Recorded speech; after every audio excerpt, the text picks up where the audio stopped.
নবাবপ্রসাদ হালদার চরিত্রহীন চোর। যেইভাবে অত্যাচার করেছে তার ফল এটা, আজকে তার ফল উনি ভুগছেন।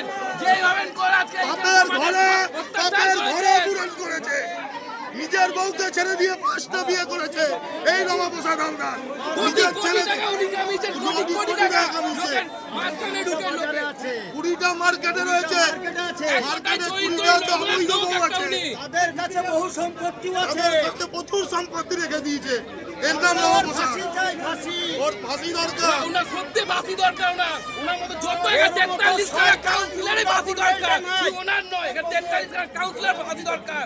প্রতিটা একজন চোর এখানকার। সমাজের জন্য উনি ক্ষতিকারক এরা যদি সমাজে থাকে, সমাজে আবার ক্ষতি করবেন ওনারা। ফাঁসি চাই ওনাদের। এই দড়ি দিয়ে ফাঁসি দিয়ে দেবো, এই দড়ি দিয়ে।